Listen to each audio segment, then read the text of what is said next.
नमस्तभाभ्यां नमस्तभा अधिपतिभ्यश्च सर्वेषां भक्तजनानां नमो नमः. May I request everyone to please rise and join me for a prayer.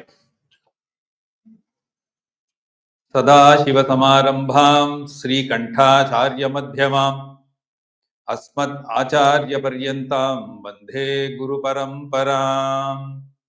आदिपूज्याय देवाय धन्धमोदकधारिणे वल्लभाप्राणकान्ताय श्रीगणेशाय मङ्गलम्. कृष्णाय वासुदेवाय हरये परमात्मने प्रणतक्लेशनाशाय गोविन्दाय नमो नमः. विष्णवे पुरुरूपाय शाश्वताय नमो नमः. पद्मनेत्राय नित्याय शङ्खचक्रगधारिणे हरये सर्वलोकानां ईश्वराय नमो नमः. हरिः ओम्. You can be seated. With the blessings of Sri Mahavallabha Ganapati and all other devatas, we welcome everyone assembled here and also those who are remotely viewing this through the temple's live streaming to this unique learning series. This is the session number 72. Special swagatam to our beloved Swami Sarvapriyananda ji, who is known to all of us. He is a minister and spiritual leader at the Vedanta Society of New York. So he is a well-known speaker on Vedanta and his talks are extremely popular worldwide. It is our honor to introduce him as the speaker for today's learning session. Today's topic is on self-inquiry in the Gita. We are very eager to hear Swamiji on this very important topic. Without further ado, I request Swamiji to grace us with his speech. And once again, a final request, I request everyone to please keep your phone in the silent mode or in the vibration mode. Thank you. Namaste, Swamiji. Om Asato Ma Sadgamaya Tamaso Ma Jyotirgamaya Mrityurma Amritam Gamaya. Om Shanti Shanti Shanti. Om, lead us from the unreal to the real. Lead us from darkness unto light. Lead us from death to immortality. Om, peace, peace, peace. Salutations to Lord Ganapati, the presiding deity of this magnificent temple. Namaste to everybody. We are very grateful to the organizers, especially Dr. Uma Mysurkar. Oh, she's here. You can namaste. And her wonderful, dedicated team. While coming in the car, I was asked this question: what is the relationship between Vedanta and Hinduism? So, one broad way of putting this is Vedanta is the philosophy of Hinduism. When you come to the temple, you are confronted with this bewildering array of deities, rituals, Sanskrit mantras. We have to tell them to. I think there's enough chairs here. Let people settle down.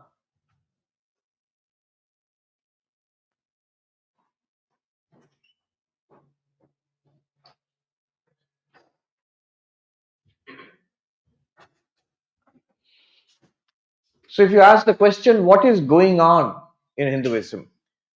The inner logic of it, the reasoning behind it, the answers to the big questions of life. What is the ultimate reality? What am I? What is my goal? What is human destiny? How are we to reach that goal? All these questions are answered by what is called darshana, philosophy. And in Hinduism, there is a wide range of philosophical points of view. Primary among them is Vedanta. Why I say primary?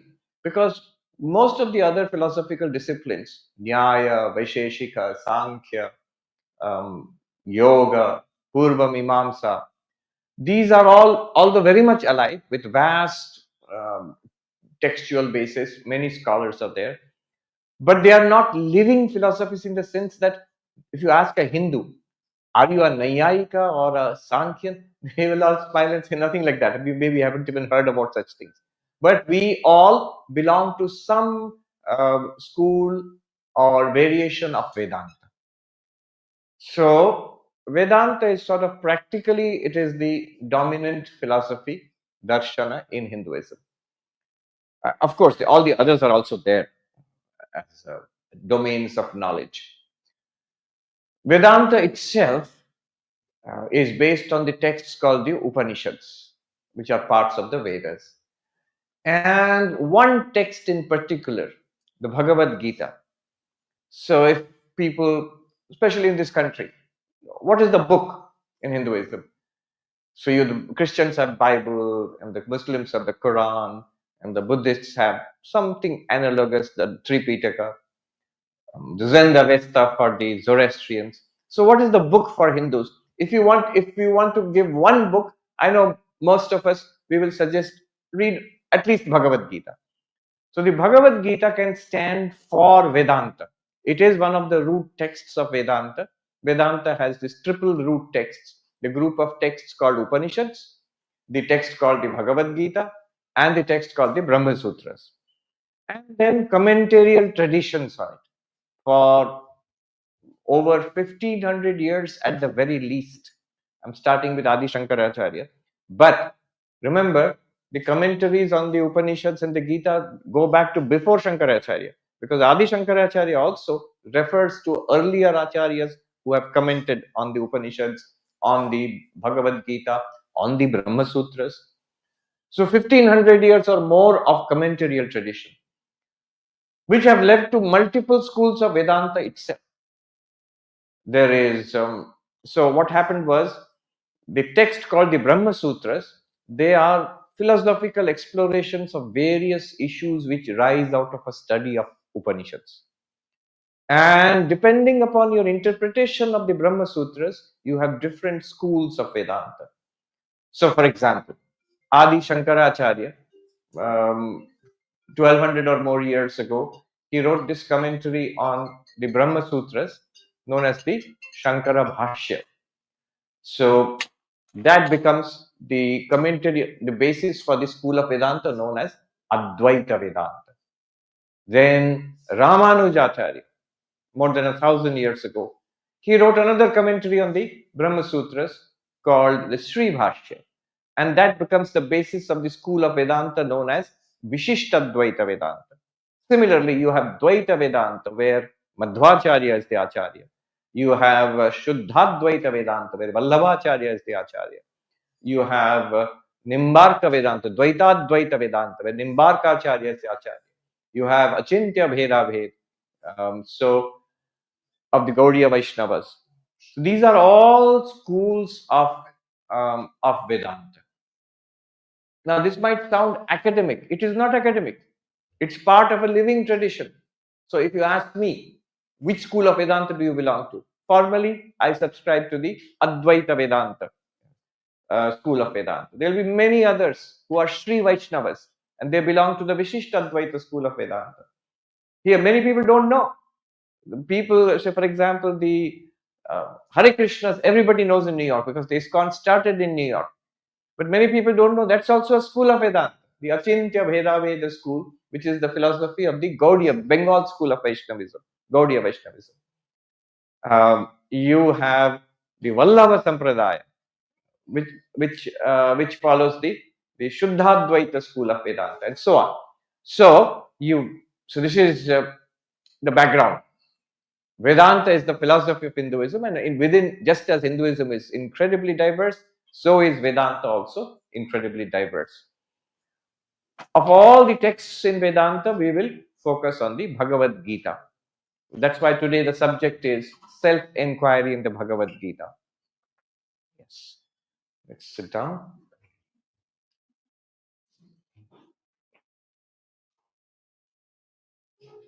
I will give a little bit of background on this topic, then dive into the subject, and then I think we can open up for question answer. There'll be some time for question answers also at the end. Yes, we will do that. So that's on the menu today.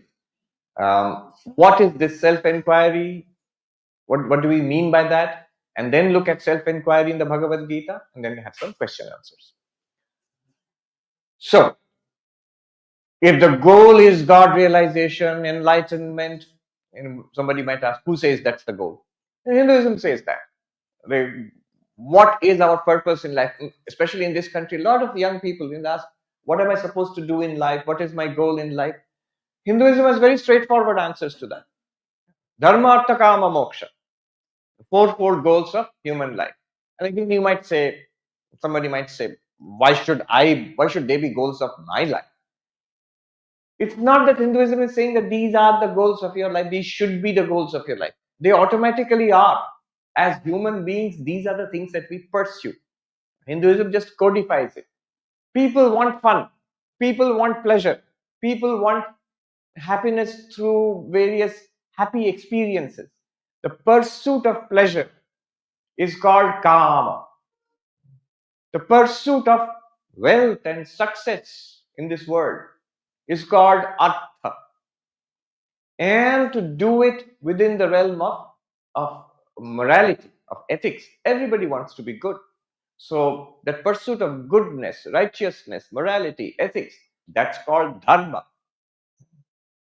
And beyond all of this, there is an ultimate goal, the real goal of religion, let us put it that way, which is called moksha, mukti, moksha. There are many such words in India, in different religions.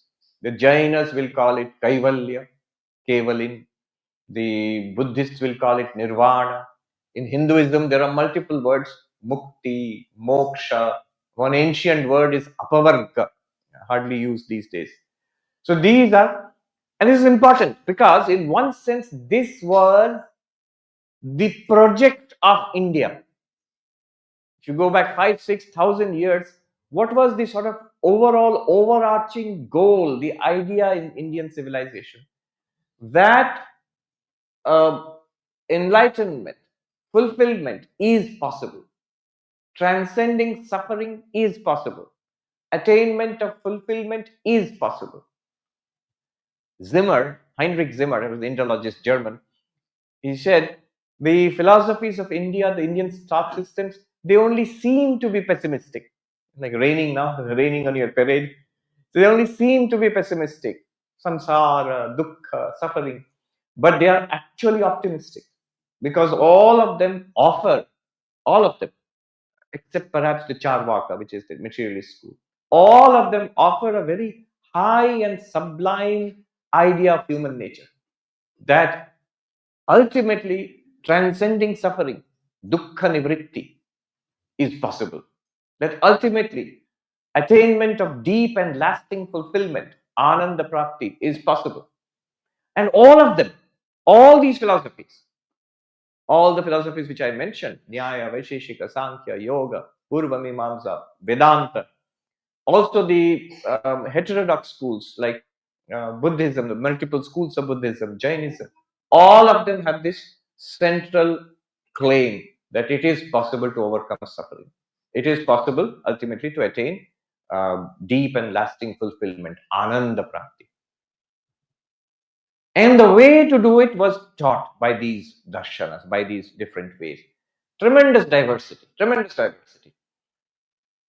We are going to narrow in on one school of Vedanta today, which is my favorite. With those who have listened to my talks, you will not be surprised. It's Advaita Vedanta, the non-dual Vedanta. The clue is there in the subject, the topic itself. Atma Vichara, self-inquiry. Self-inquiry in Bhagavad Gita. Self-inquiry, the Sanskrit would be Atma Vichara, inquiry into oneself. What is this? It requires a little bit of explanation. There are different ways of spirituality.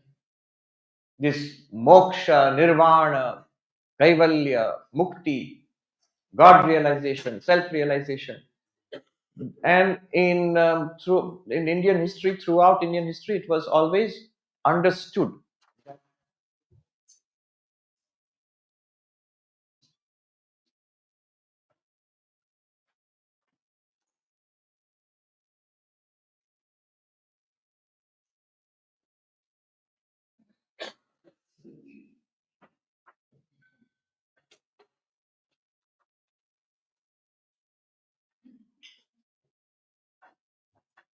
Yes, those who are standing, you can sit.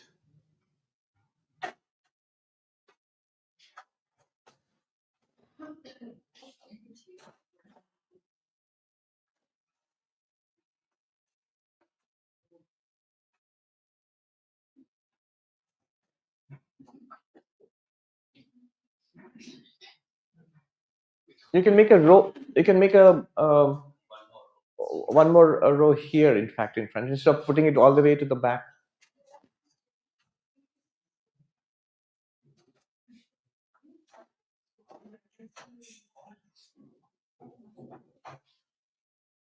Okay, I think we can go on because it's sort of everybody's got a chair. Yeah.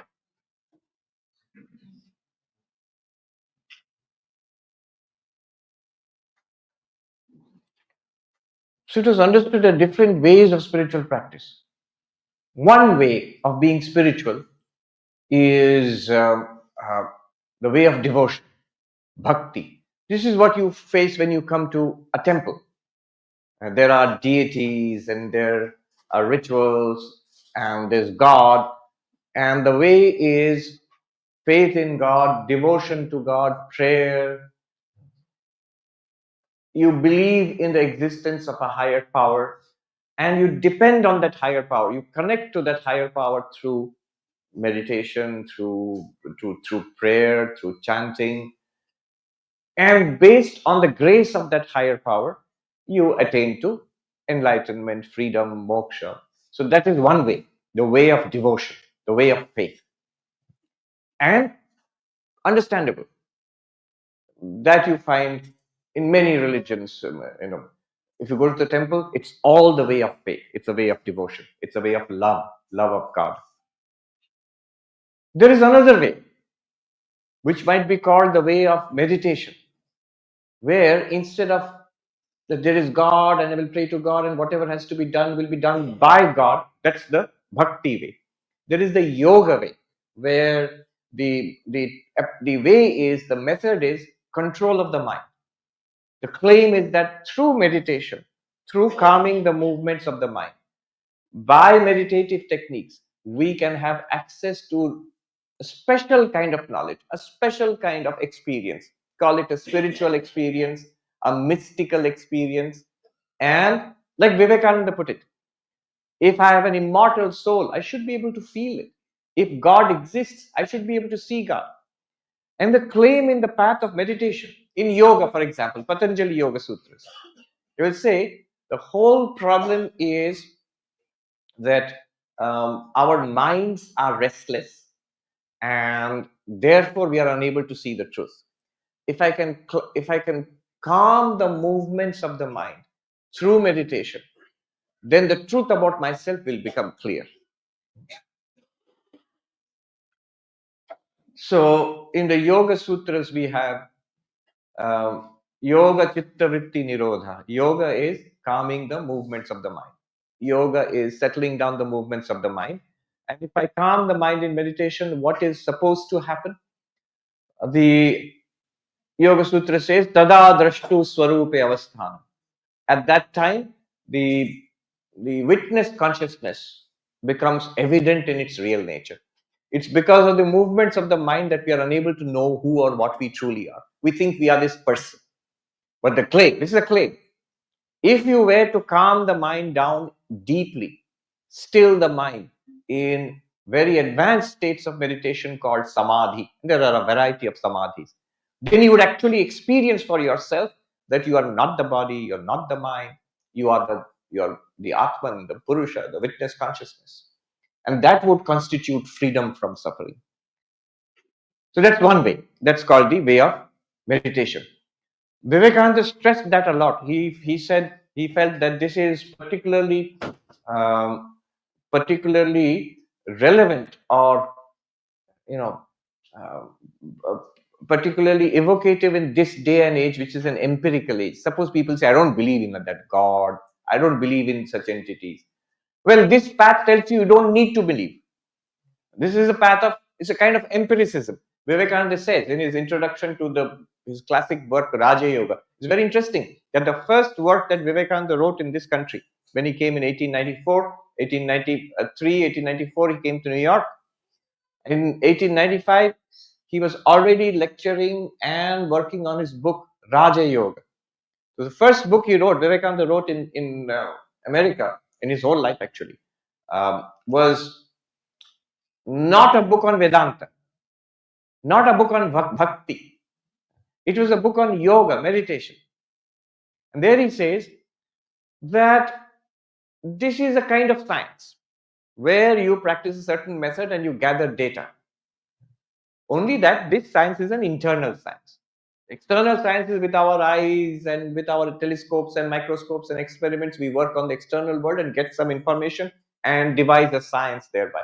And his claim was exactly the same thing was done by the ancient yogis, but with an expanded idea of what observation constitutes. Not only external observation, but observation of our own minds, our own thoughts, feelings, memories, samskaras.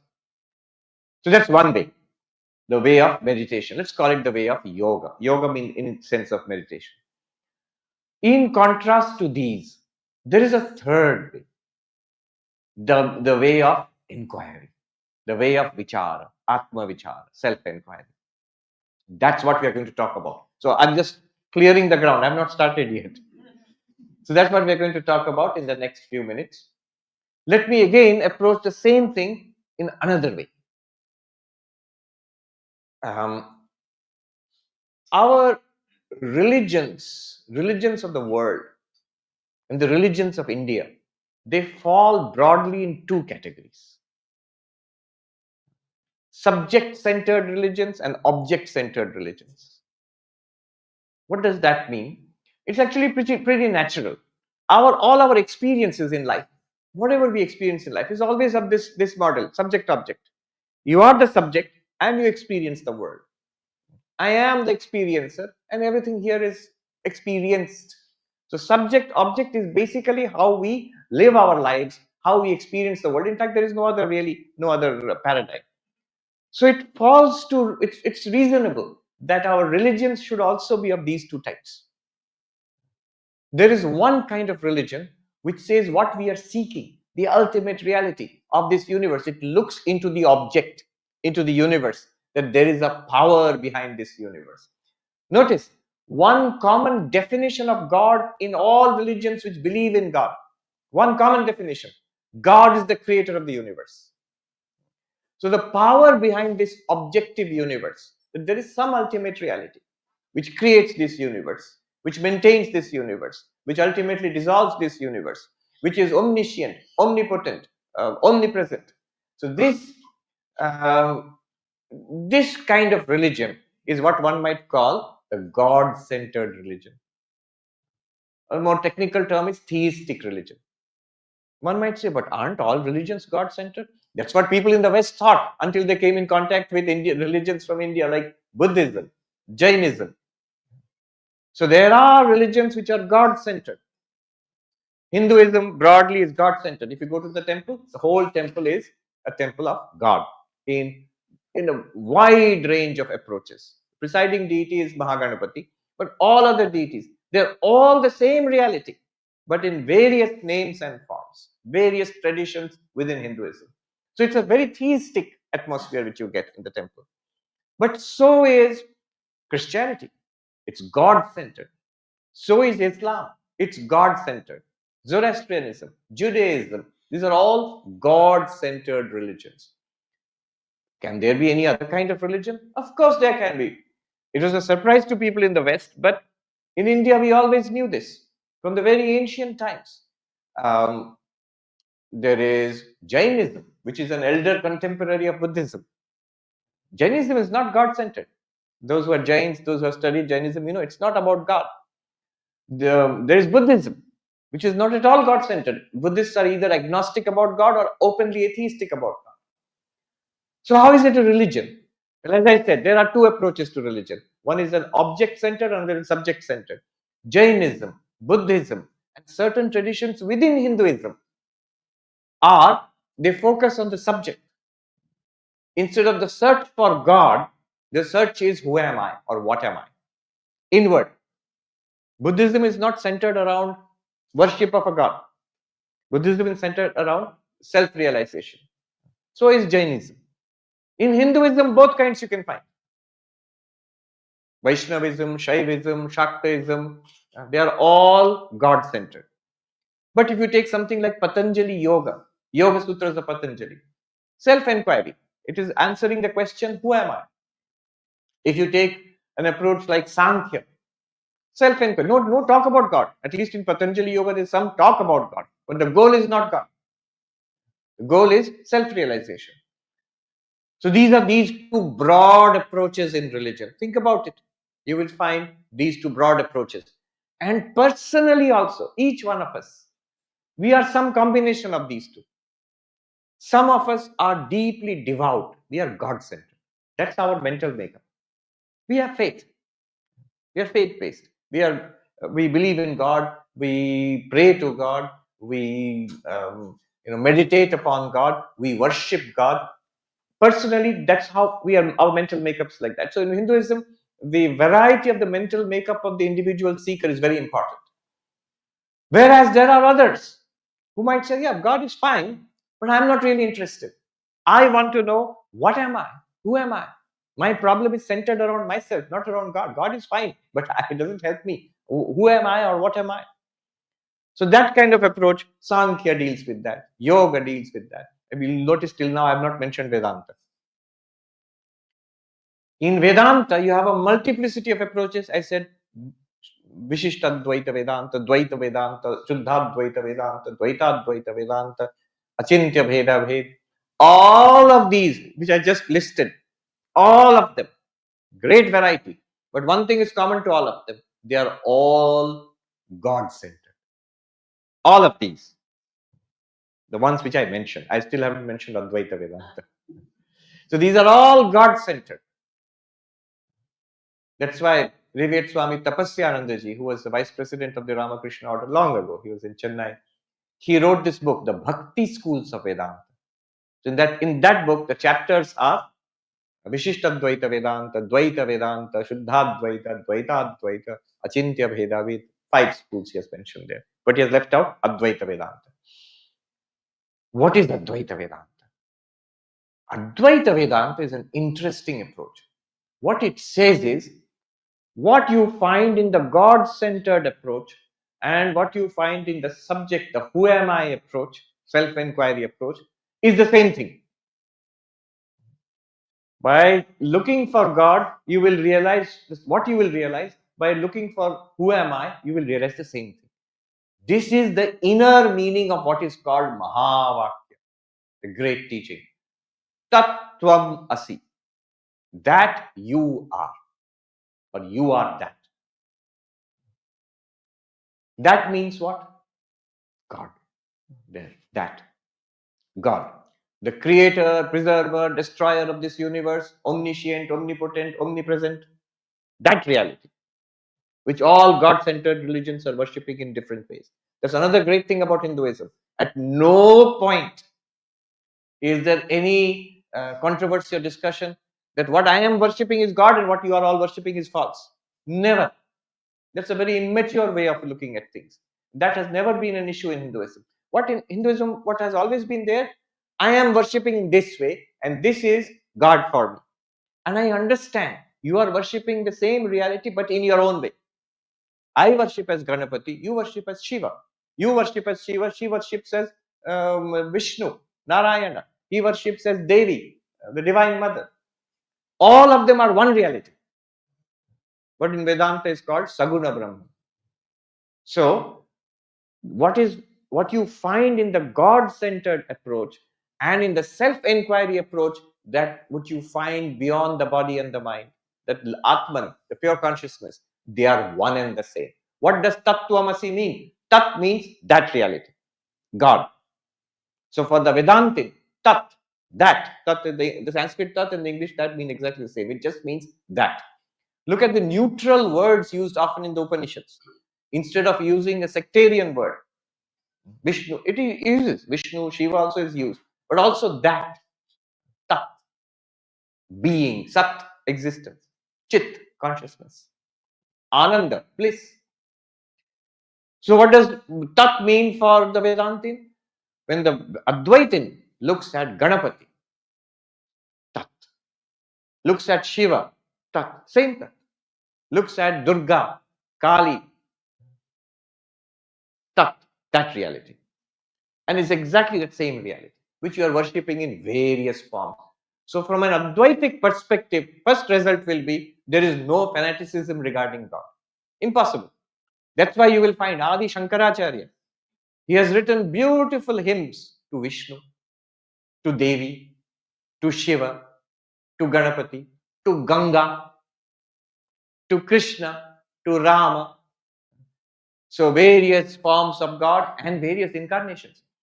From his perspective, Adi Shankaracharya's perspective, there is no conflict because they are all the same reality.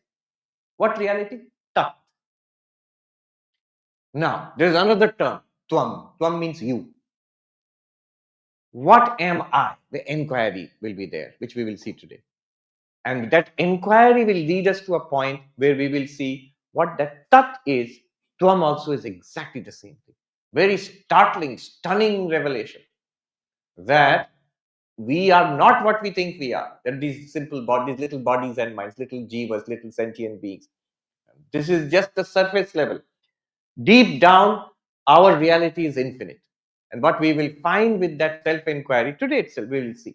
At least we'll get a grasp of what is meant. What we will find with that self-inquiry is exactly the reality of Tat. To make it precise, the reality of Tat and the reality of Tvam are the same reality. It is not that other religions or other traditions did not know this. They knew it. But it was sort of marginal to them. It was treated with fear, with hesitation. One great Muslim mystic, he says, when I pray to Allah, what I find, when I look for Allah, what I find, and when I look for what I am, I find the same thing. When I look for what I am, I find Allah. When I look for Allah, I find myself. So it means the same thing. The reality of God and the reality of us is the same thing. The Christian mystic, Meister Eckhart, German mystic, about 600, 700 years ago. In many ways, he is very Vedantic. So, in fact, this time I'm going to Berlin. My topic for the talk is the Advaita Vedanta in Meister Eckhart. So there, he says, the ground of my soul and the ground of God are one and the same ground. Directly, Tattvamasi, this is what it means. But these insights, they're there. Every religion has these insights. However, they were very marginal and people were afraid of this. This is sacrilegious. How are you saying what is God is also me? What is me is also God? How? This is crazy. Don't say such things. So it was often marginalized, it was persecuted, it was crushed. But in Advaita Vedanta, it becomes mainstream. In Hinduism, it becomes mainstream. This is the great inner truth of religion. Two kinds of religion, very naturally, Tat oriented, Tvam oriented. And what you find ultimately in the Tat oriented religion and in the Tvam oriented religion is one and the same reality. That is what Vedanta wants to say. Advaita Vedanta. Tattvamasi, you are that. Aham Brahmasmi, I am Brahman. Same meaning. I, the individual, Brahman, the one God of religion. Same reality, underlying reality. Remember here, however, often a big objection comes from devotees. Are you claiming to be God? This is super hyper megalomania. No, we are not claiming to be God. Notice the language which I used. The reality of yourself and the reality of God is one and the same reality. I am not saying you are God. The technical language used in Vedanta is the Tvam pada lakshyartha and the tat pada lakshyartha are one and the same.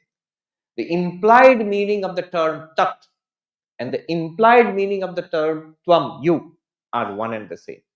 The implied meaning of the term you, we will see what it is. That's the result of the inquiry, is pure consciousness. The implied meaning of the term tat is pure consciousness. And that way they are the same. But not as individual and God. All this complicated philosophy, very simply, Lord Hanuman, he put it very simply. When Ramachandra asked him, what do you think of me? What is your understanding of me? Hanuman's reply, very wise. All this I'm trying to beat about the bush, he puts in one simple verse. He says, Deha buddhya dasoham, jiva buddhya twadangshaka, atma buddhya tvamevaham, iti me nishchitamati. As the body, as Hanuman, as this person, being, I am the servant, you Lord Rama, you are my master.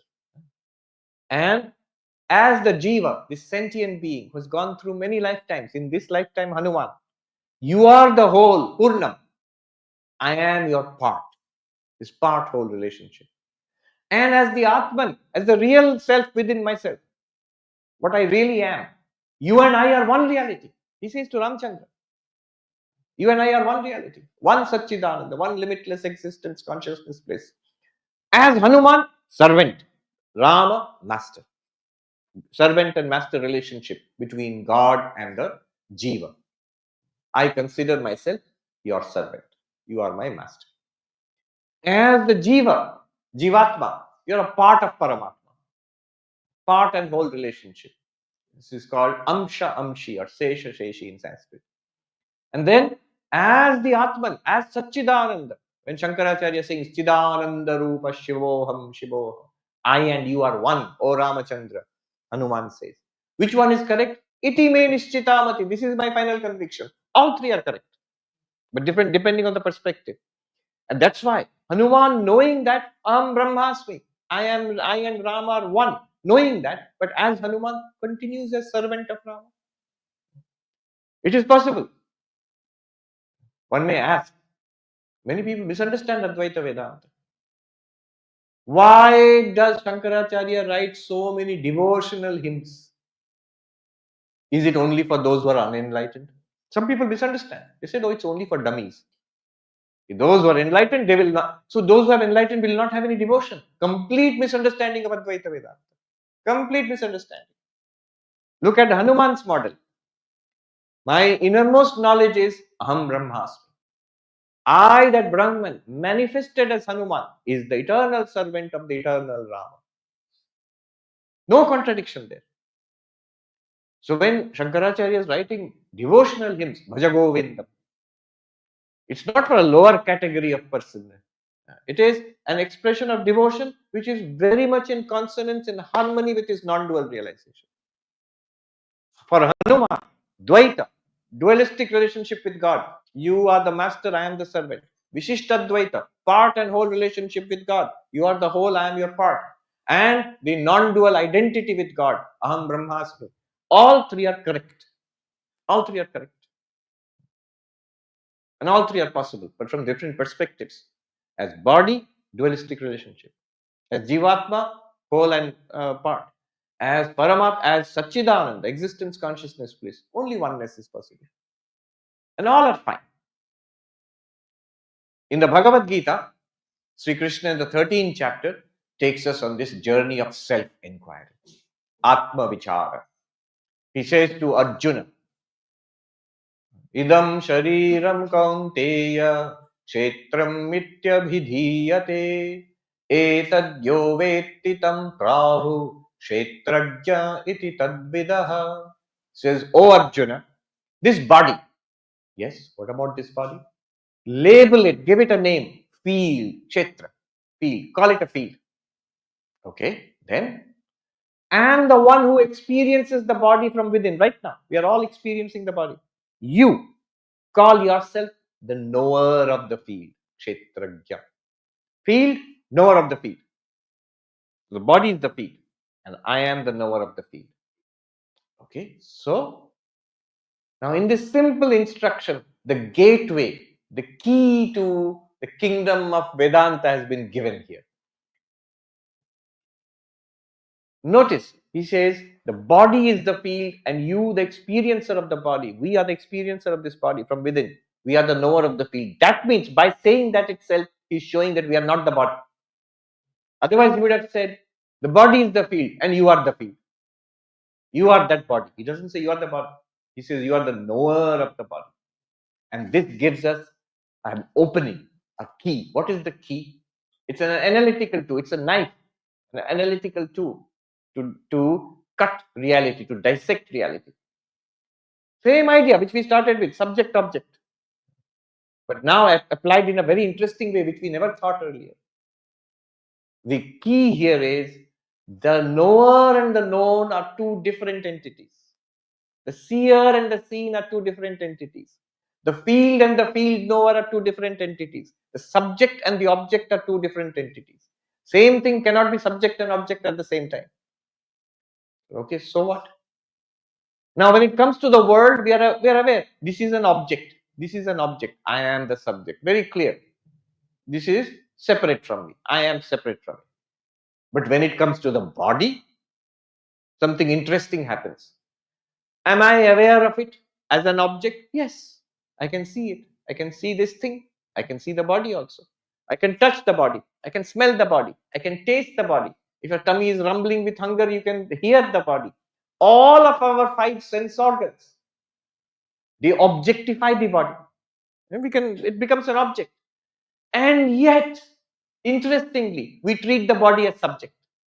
When I say, where are you? I am sitting here. I don't say body is sitting here.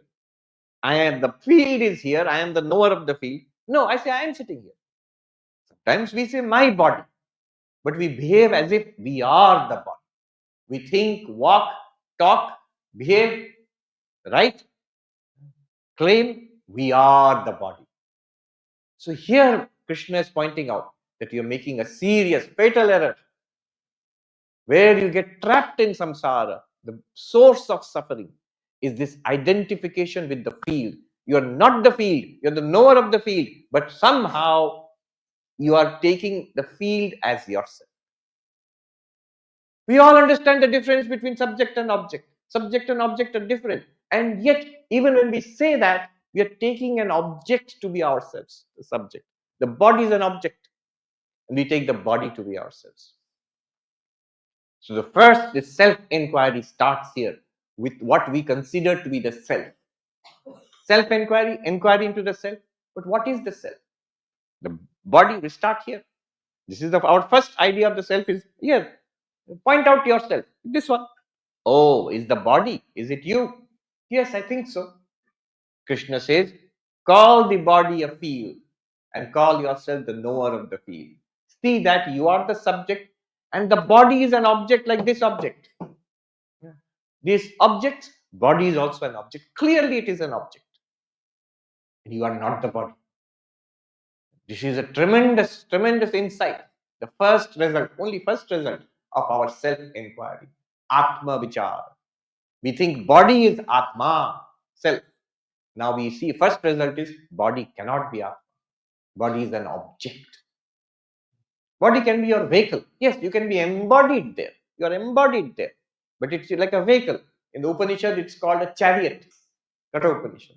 But you, the driver or the passenger of the chariot and the chariot are not the same thing. God forbid. You suddenly enter an Uber and become an Uber. That will never happen. It should not happen. But it has happened for us. We have become the Uber.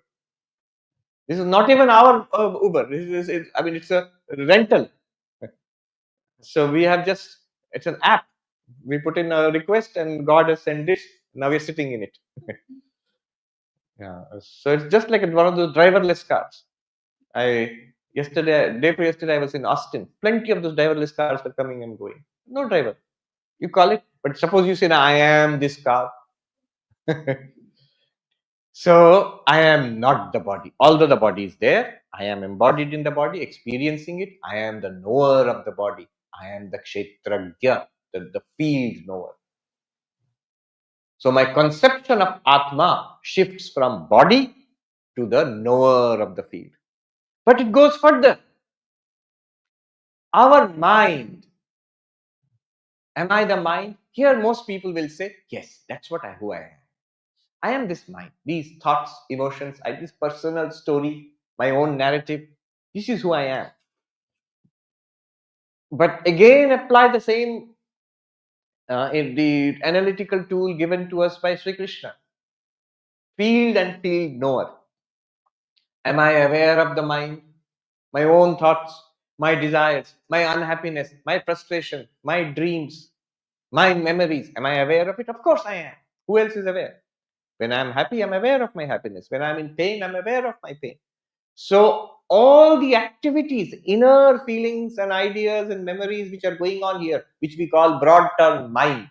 In Vedanta, there is a more technical term, Sukshma Sharira, subtle body. It's also a body. It's also a field. The body is a field and the mind is a field. The mind is a more dangerous field than the body, mind field. So mind is also a field. Why? Because it is observed. You are the knower of the body, you are the knower of the mind also. Mind is something that is observed. Yes, you can't see the mind. You can't touch it or smell it or taste it. But introspection, inwardly, we have a first person subjective experience of the mind. All of us have. What we call our own personality, our own limited individuality. So Krishna is saying something even more subtle there. He's saying, there also you must apply field and field knower. This is field, I am the knower of the field. And in me, thoughts, feelings, emotions, ideas, my whole personality, that's also known. That's also the field. I am the knower of that field. I am the knower of the body. I am the knower of the mind. Then what am I? That question will arise. Because as long as I'm the body, I know what I am. I'm flesh and blood and bones and organs and tissues. If you say I am not the body, I am the mind. All right, then I know I am thoughts, emotions, memories, desires. But if I'm not body, if I'm not mind, then what am I? Nothing, but something, because I do exist. I am the knower of the field. I am the knower of the field called the body. I am the knower of the subtle field called the mind. So what am I? Well, two things we can say. One, I exist. Surely I exist. This was the great conclusion of philosophers, both in India and the West, like Descartes, cogito ergo sum. I think, therefore I am. My own existence cannot be doubted. So I exist. And I don't just exist. It's not a dark existence. It's a shining existence. It's an aware existence. It's a conscious existence. It's a knowing existence. So this conscious existence, in Sanskrit, Sat Chit. In the language of Taittiriya Upanishad, Satyam Jnanam. Isness, awareness. If you ask, what is the knower of the field made of? What is body made of? If we know. What is mind made of? We know. Thoughts, feelings, emotions, ideas, memories. But what is the Atma, the knower of the field, the self? What is it made of? It's made of existence and awareness. And it's not and, it's the same thing. Existence, awareness. Sat Chit. It sounds incredibly subtle. It is. But it's also you. It's also undeniable. In fact, it is to that Sat Chit that this body appears and this mind appears. What's the use of all this? Remember the goal. The goal was to overcome suffering and attain fulfillment. Now, notice, all our sufferings come or are mediated through the body and the mind. And the sufferings belong to the body and the mind. A substance and its attributes, the attributes are always belong to the substance. What does that mean? So this body is suppose it's 200 pounds or 150 pounds. Then what is 150 pounds? Am I the consciousness 150 pounds or is the body 150 pounds? Body is 150 pounds. It's ridiculous to say consciousness is 150 pounds. It's ridiculous to say consciousness is 5 feet 10 inches. How can consciousness be 5 feet 10 inches? The body is 5 feet 10 inches. The body is 150 pounds. So, sickness. Body is sick or consciousness is sick? Body is sick. Sickness, old age, disease, pain, They all are in the field, in the body, not in the knower of the field. This is the tremendous application straight away. I always repeat that story I've heard many years ago. This man, he goes to a sadhu in the Himalayas, a monk, and says, I am in great sorrow. Main bahut dukhi hu. And the monk says to him, are you aware of your sorrow? Are you feeling your sorrow? He says, yes. That's why I've come to you. If you feel your sorrow, if you are aware of your sorrow, if you are experiencing your sorrow, your misery, then that misery is in the field. You are the knower of the field. The two cannot be the same. If you are aware of your misery, you cannot be miserable. Very interesting. We say exactly the opposite. I am aware of this misery, so I am miserable. But what Krishna said, simple thing Krishna said, field and field knower are separate. If you know the field, then the characteristics of the field will be in the field. Where is sorrow? In the mind. Am I the mind? No. The mind is field. I am the knower of the field. Therefore, even if there is sorrow in the mind, I am the witness of that sorrow. I am free from sorrow. I was free from sorrow before the sorrow arose. I am free from sorrow during the sorrow. I am free from that sorrow or misery after that sorrow has gone. But interestingly, even when the sorrow or the misery, the pain is there in the mind, in the body, I am free of it. It's a very strange way of thinking. But it is a direct consequence. And you can see it for yourself. If you can see it, you are blessed. The path to enlighten has suddenly become much shorter. So, the knower of the field is the self, the Atman, which is being itself, awareness itself. Now, two more questions remain here. And we may not think about it, but Vedantins have thought of all these questions.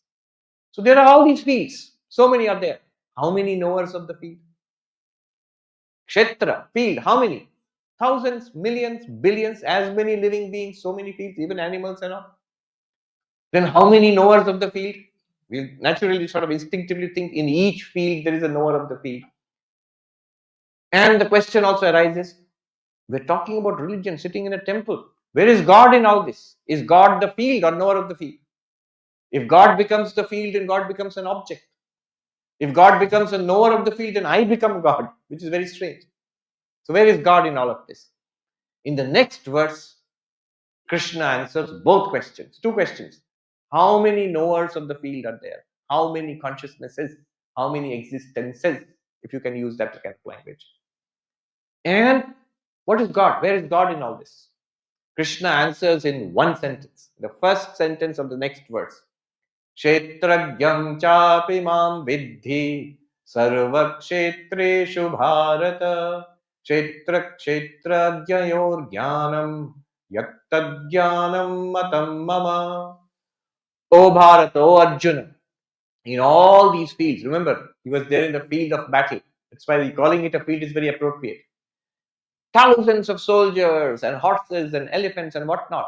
In all these fields, there is one knower of the field. There is one consciousness. And that one knower of the field in all the fields, that I am. So two questions are answered here. How many consciousnesses? How many selves? We naturally think millions and billions of selves. Therefore, millions of billions of consciousnesses. Stunning reply. Stunning claim. There is one consciousness, one self. I'm reminded of, I think it was Schrödinger who said, consciousness is that singular which has no plural. So, no plural, one consciousness. And this one consciousness shining through all bodies and minds. This is what Vedanta calls God. Tat. Kshetra kshetra jnayor jnanam yattad jnanam matam mama. And Krishna says, this is true knowledge according to me. This knowledge of the field and the field knower. This knowledge of world, sentient beings and God. Jiva Jagat Ishvara. Jagat, world. Jiva, sentient beings. Ishvara, Bhagavan. This knowledge. What is this sentient being? What are we? Kshetragya. Witness consciousness. What is God? The same witness consciousness in all the fields. What is the world? Is all these fields, living and non-living. This knowledge of field and field knower according to Krishna, he says, this is real knowledge. What does this mean? Tat Tvamasi, you are that. What is the knower of the field? Pure consciousness. What is the Tat, the reality of the universe? Pure consciousness. Kshetrajna. It is that one knower of the field where God and the human, they become one reality. Look at you just want to see the stunning claims which are being made here, step by step. First claim itself. Just worth meditating and staying with it. Itself, it frees you from suffering. You are not the body. You are not the mind. Niels Bohr, it seems he said, if you are not stunned if you're not shocked by the conclusions of quantum theory, then you have not understood quantum theory. Now, there is a professor of philosophy in Cambridge University, he teaches Indian philosophy, Ankur Barua. So when he introduces Advaita Vedanta, he says, if you are not shocked by the claims of Advaita Vedanta, you have not understood Advaita Vedanta. First thing it says, you are not the body. The body is there, not denying it, but you are not the body. This itself, by body I mean physical body and also the mind. This itself is so freeing. Ashtavakra Gita, one of the most beautiful early verses, I think third or fourth verse in Ashtavakra Gita. He says, Yadi deham prithak kritya chiti vishramya tishtasi adhunaiva sukhi shanto bandha mukto bhavishyasi. Simple and powerful verse. If you are able to see yourself as apart from the body and rest in awareness, at this very moment, you will be forever happy, forever free, forever happy, forever still, forever free. Let me repeat that.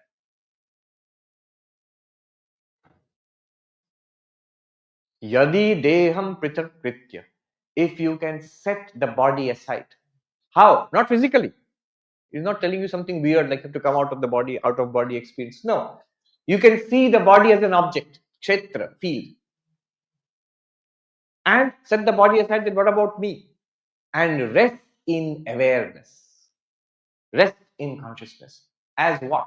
As consciousness. I am awareness. It's already a fact actually. The more we think about it, more we see this body identification was very weird. It was a kind of perversity. Rest in consciousness, which is already a fact. Then what will happen?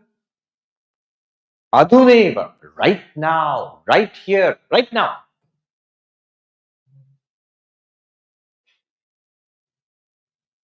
Adhuneva, sukhi, immediately happy. Shanta, forever still. Bandha mukta, forever free you will be. That's the first step of Advaita Vedanta. You're not the body, not the mind. That's why Shankaracharya sings, Manobuddhya hankara chittani naham, nacha shrotra jibbe, nacha ghrana netre, nacha vyoma bhumi, na tejo na vayu, chidananda rupa, shivoham, shivoham. I'm not the mind, I'm not the intellect, I'm not the memory, I'm not the ego, I am not the five senses, I am not the body made of five elements. Then only he is able to say, I am consciousness, I am bliss, I am Shiva. This is just the opening theme of Vedanta. It's already you're set free, moksha. Goal is attained here. But it's not the end. It goes further. It then asks you the question, what is the relationship between all these knowers of the field? How many consciousnesses? The next stunning claim is made that there is one consciousness in all beings. We are all one reality. Because we have an intuition. When we do the analysis like this, I am not the body, not the mind. They say, Uttarakhand, the sadhus say, एक परिच्छिन्नता का बीज रह जाती है. A seed of separation remains in your intellect. That I am the witness, I am the knower of the field, of this field. That is natural because we are doing the analysis in like that only. I'm not this body, I'm not this mind. But what is being said here is you are the witness of all fields. So the second tremendous assertion is it is one consciousness. Swami Vivekananda says this is the basis of all ethics. Why should I be good? He says that comes out of this Vedantic understanding of oneness of all existence. I am good. I have to be good to you. I have to be kind to you. I have to be non-violent to you because you and I are not different.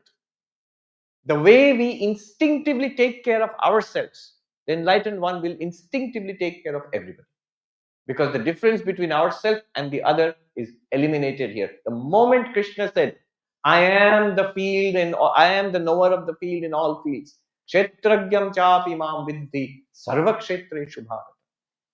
So in practical life, with all this knowledge, in the practical life, what will it translate into? It will translate into ethics. Here in United Nations, if you go, third floor, the common teaching of all religions, what is called the golden rule. It is said you find it in all religions. What is the golden rule? That you treat others as you expect them to treat you. Behave with others as you expect they should behave with you. Golden rule. In the Gita also, Atmaupamyena sarvatra samam pashyati arjuna sukham va yadiva dukkham sayogi paramo mata. Krishna says, best yogi. Who's the best yogi? Who sees all beings as if they were your own self. In happiness, in sadness. Their suffering is my suffering.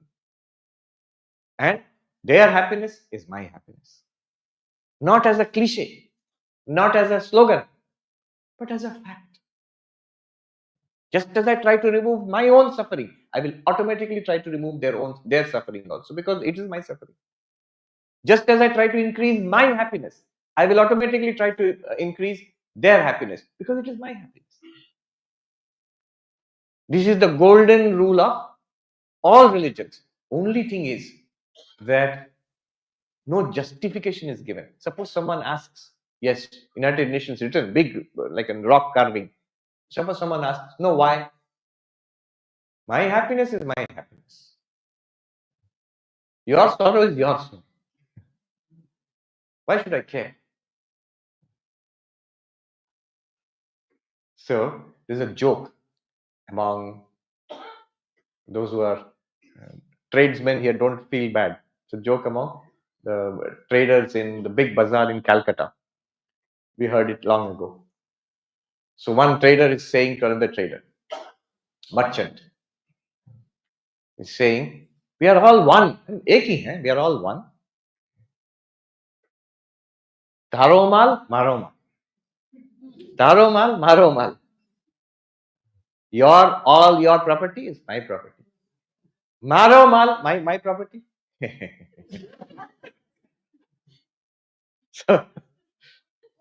So I might say that I will maximize my happiness.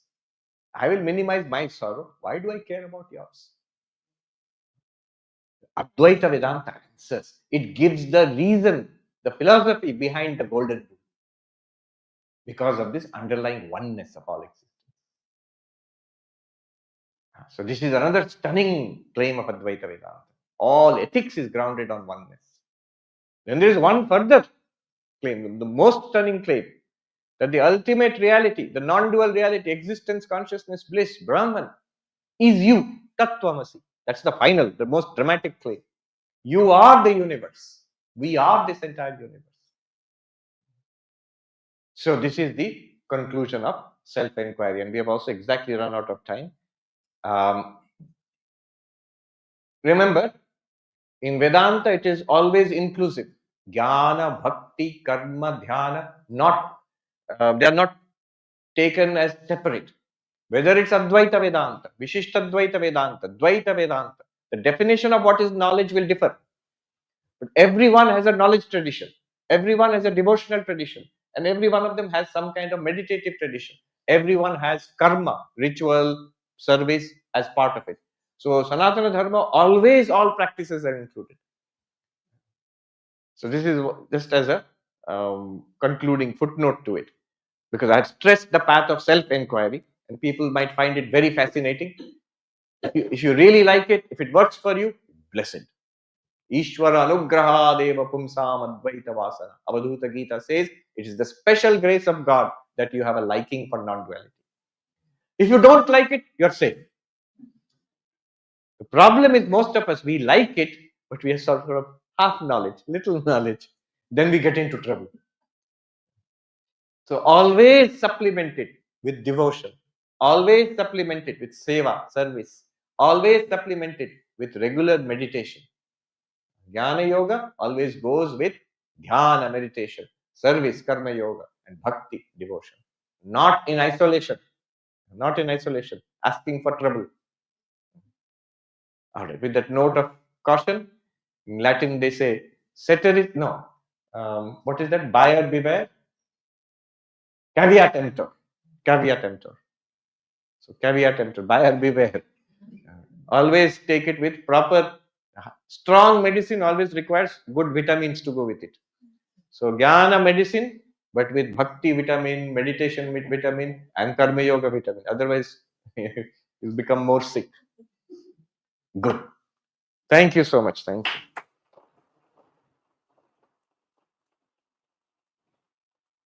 So for Q&A, I suggest instead of someone running around with the microphone is there. Please come up here and ask your question, and don't be shy. You can take one or two questions. Yes, please come up here. Yeah, but I think because there's an online audience which is listening. Tell us your name and ask the question. My name is Raj. How does someone know they have attained the point of resting in awareness? And what do they practice when they've got to that point? All right. Very good questions. One, how does one know one is resting in awareness? The way to do that is when we do this process of self-inquiry.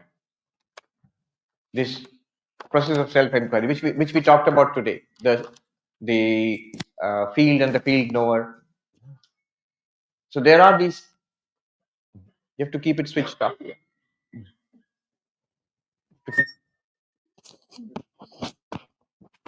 you go near the speakers, that will happen. That's why it's best to keep it here, as I said. To keep it in front. Yes. Those who want to ask, they can come and ask. When we practice this process of self-inquiry, and there are various ways of doing it. There's a way called seer and seen, Drigdrishya Viveka. There's a way called Pancha Kosha Viveka, the way of the 5 layers of the human personality. There's a way called the 3 states of waking, dreaming, deep sleep, Avasthatraya Vichara. All of them will lead you to the same point. Now, when we do that, when we come upon awareness itself, consciousness itself, not consciousness mixed up with mind and body. Right now, we are all conscious. Who is saying that we are not conscious?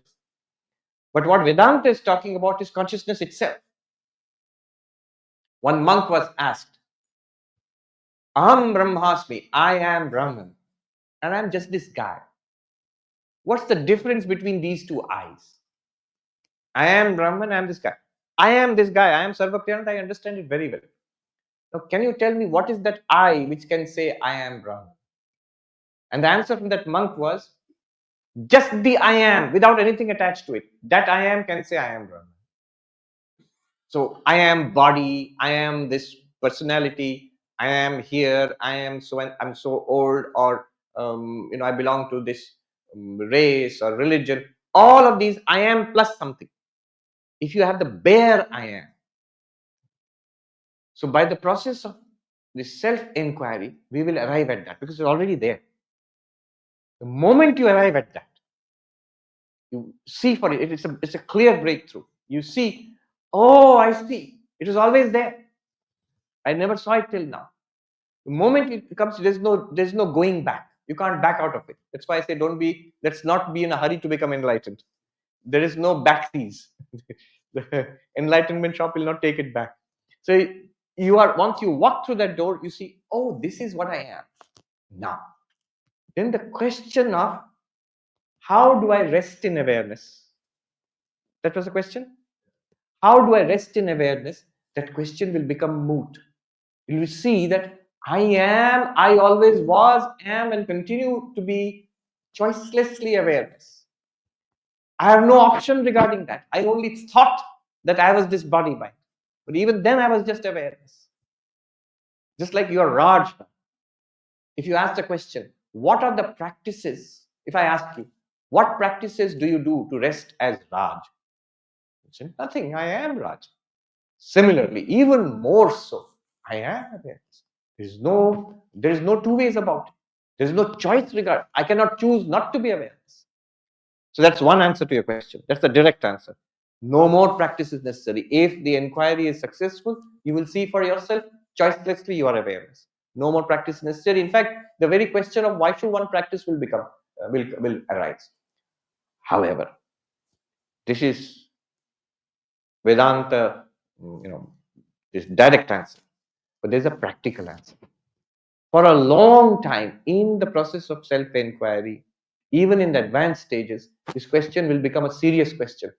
I understand now what you're talking about. It's not difficult. But my real issue is staying like that and living like that. That will be a question. Many people will say that. You know what's the answer to that question? The answer to that question is, the question is, I have understood what you have said, but I can't stay as awareness, bare awareness. I keep slipping into the I am plus something else. Automatically, it's too difficult otherwise. The straight answer from an Advaita Vedanta perspective to that question will be, you have not understood. Then the practice will be the same practice. Go back and listen. I've heard so much. Listen again. You have not heard. You're not heard. Advaita Vedanta, one of the sayings is, Shravana Deva Jnanam. From hearing comes knowledge. The three fundamental practices are hearing, reasoning, meditating. Shravana, Manana, Nididhyasana. Most people, after some time, say, hearing, okay, I understand what is hearing. Listening to a class, studying a text, that I understand. It's more interesting to all the logic, the question answer, the dialectics, the arguments. That's more interesting. And even more interesting is the non-dual meditation. So teach me that stuff. No, in Advaita Vedanta, that reasoning and the non-dual meditation, they are just supports. Traditional Advaita Vedanta says listening directly leads to enlightenment. Shravanat eva jnana. Our problem is not really with logic. Our problem, you can easily read some of those books on non-dual logic. They're very fascinating and they will give you answers to every possible objection. Very soon, once you are immersed in this non-dual way of understanding or thinking, you will yourself get the answers. It's very easy. Non-dual meditation, people get very fascinated. Now I am going to do Advaitic meditation. But the teachers of Advaita will say, go back and listen again. You can do as much Advaitic meditation as you will later on, but first listen again. Okay, this is one answer. The other answer is, yes, do Advaitic meditation. When I say I have understood, and I'm not willing to take that answer that I have not understood. No, I have really understood. But still my mind is not settling. So the problem is not with consciousness. You will agree, the problem is with the mind. Isn't it? It's not that I am unable to rest as awareness, because after all, the inquiry will show me I am awareness, just like you are Raj. But still the complaint is there. The complaint is from the mind, not from awareness. Now what you do is immerse the mind in this realization, in this understanding. This immersion of the mind in the non-dual understanding, which has resulted from the hearing, that is called non-dual meditation. And there are many techniques of that. And so there will be, so the second answer to your question is, yes, one must try to become centered in non-dual awareness. First one is, no, you must not, because that shows a lack of awareness, of understanding. But second answer is, for a long time, until this complaint goes away, one must continuously go back and stay with that non-dual awareness. And not only that, it sounds difficult, or people, how long should I do it? As if it's a tough task. No, it's a wonderful thing to have. It's a joyous thing to do. You would want to do it. So yes, this is the nuanced reply to your question. One more? Yes. Do I need to go up there? No, can you pass the microphone? Yes.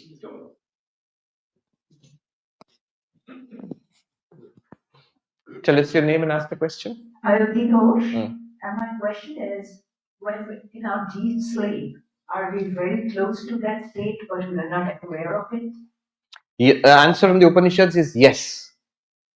Sata sampanno bhavati. In deep sleep, we are one with that. And one of the sadhus in Uttarakhand, he said that, I'll tell you in Hindi and then translate. ये जागृत स्वप्न तो हल्के फुल्के अवस्था है महात्मा जी, गंभीर अवस्था है सुषुप्ति. This waking and dreaming, these are very light states.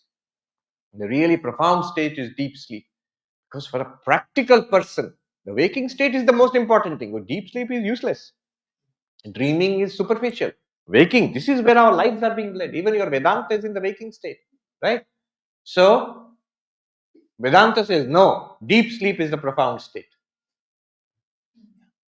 But we are not aware of it, unfortunately, at that point. Yes. So, deep sleep is the profound state. Now, one thing I want to add here is, you said the language you used was, in deep sleep, are we close to that state? That is not a state. That's the reality of all states. Often people use the language turiya state. Waking state, deep dreaming state, deep sleep state, and turiya state. That's a misleading use of language.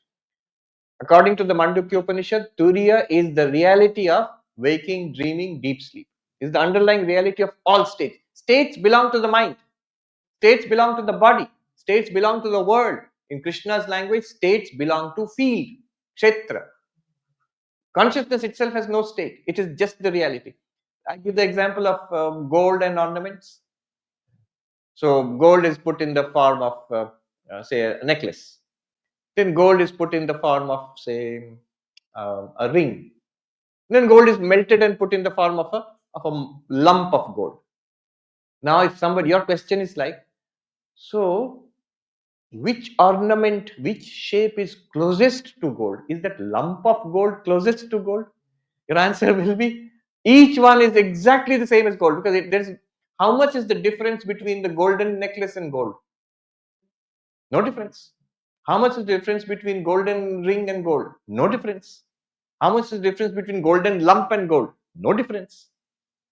So according to Advaita Vedanta, always in and through, there is that reality. We will wrap it up here? Yes. Thank you so much.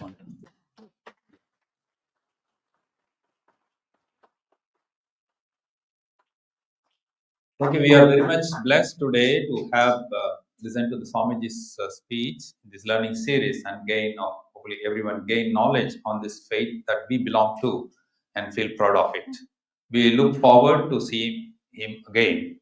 Before closing, we have 3 announcements about the temple's events. Today evening at 4 p.m. we have Ekadasa Rudra Parayana. And tomorrow we have Sauramana Samvatsara and Vishu Punyakala, which will be observed. And next Saturday we have Sri Sutta Parayana at 4 p.m. So with that, I invite our president.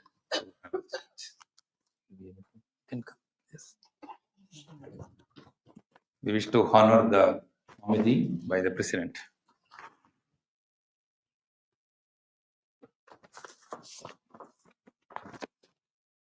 Thank you.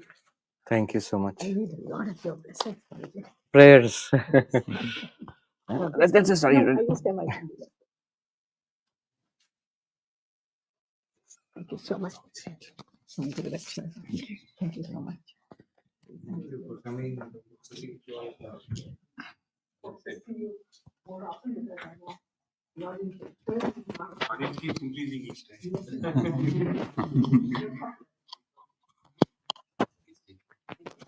Always it's an inspiration to see what you. Thank you very much for all of you.